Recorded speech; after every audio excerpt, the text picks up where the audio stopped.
I have some new fall nails for September, and this cute little cheetah pumpkin on my ring finger is the inspiration for today's design. I haven't played with my watercolor pencils in a while, so I'm going to use some brown watercolor pencils to first get the outline of a pumpkin onto this Santorini cube, and then I have a new supply that we're going to test out today called Liquitex masking fluid, and this is something you can apply to the rocks and I think to also canvases, and you put it down, let it dry completely, and then you can paint over it and then peel off the masking fluid and it'll reveal what's underneath. So in this case it'll be the bare stone. So I'm just using it to create those lines in the pumpkin that give it nice shape, so that will become bare and see-through just like it is on my ring finger.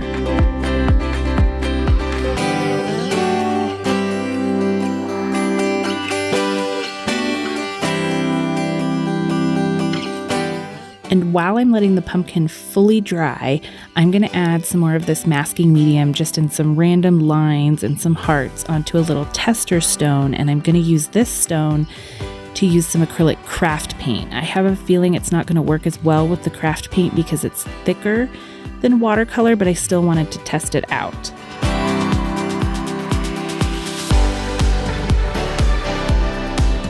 Now that my pumpkin is fully dry, it feels a little bit rubbery, but it is completely dry because I left it overnight actually.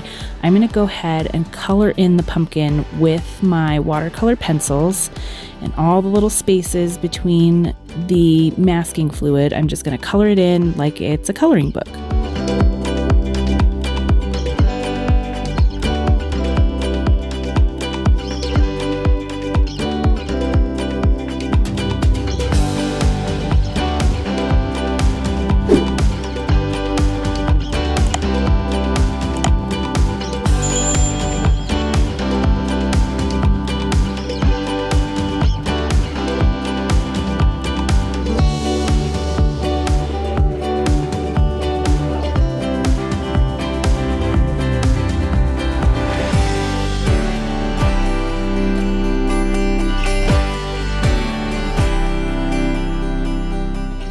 Now I'm going to dip my paintbrush in some water and just start applying that to the rock to loosen up the watercolor pencil and create the watercolor effect.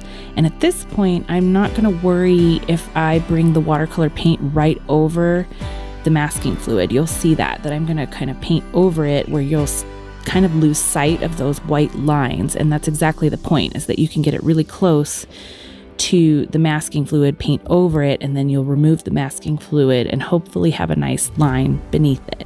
I am going to come back through with some more watercolor pencil now that that's dry, just to get a deeper tone of brown. So I want to add some more pigment to this, so more coloring and then more water with the paintbrush.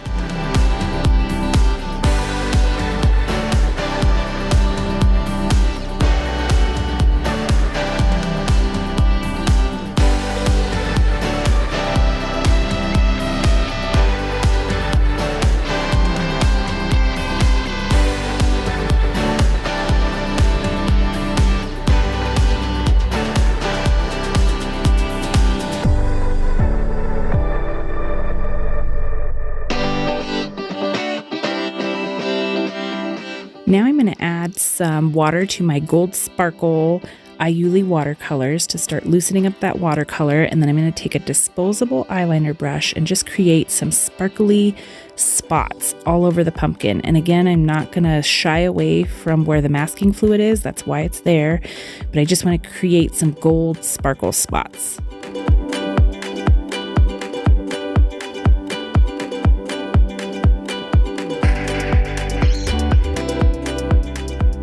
Now I'm going to start bringing the cheetah spots to life by taking that same disposable eyeliner brush with some black paint and just creating some kind of funky parentheses, is what I'm going to call them, around those sparkly spots, and that creates the cheetah effect.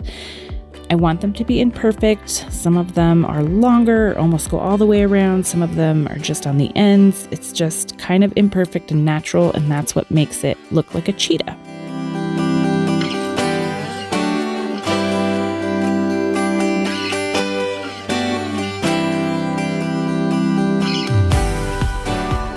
And while that's drying, I'm going to go ahead and add 2 different colors of acrylic paint to that little tester stone because I want to try and see how the craft paint holds up with the masking fluid. So I just picked 2 colors out of my rack without much thought and just added them in as stripes. And then I'm going to take a little bit of a sharp tool that I use for mandala dotting and just kind of loosen up that masking fluid once it's dry, obviously. And then you can kind of roll the masking fluid off.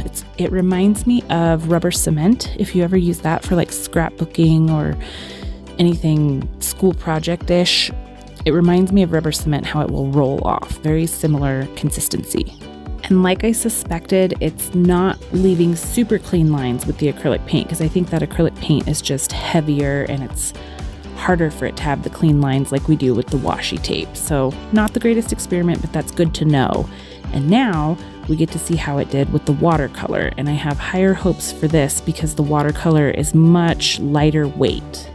And you can see it's coming off pretty easily. I can kind of get it started with this pokey tool and then roll it with my finger. I think one tip would be make sure your fingers are clean, especially if you're working with a Santorini, because it will absorb any kind of dirt or oil off of your fingers. But once you get that masking fluid started, you can easily just kind of roll your finger over it and it loosens it up and it kind of rolls off in a little ball.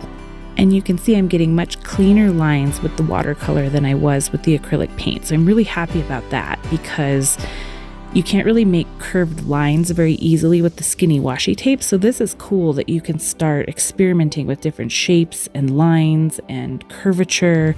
Really cool. And I'm just going to take a Posca PC1MR pen in black to create the stem on the pumpkin with a couple of curly cues to give it some nice cute little character. I've seen lots of cheetah pumpkin designs in the past and I've never made one, but I think this is so cute. And I think having it on my nails was the inspiration that just pushed me over the edge to try and put it on a rock. And I think it's so cool with the Aiuli watercolors giving it that extra sparkle. Speaking of sparkle, check out how it looks once there's resin on it. Super cute, super perfect for fall. Thank you so much for stopping by to watch. Don't forget to check out some more videos and I will see you next time. Take care.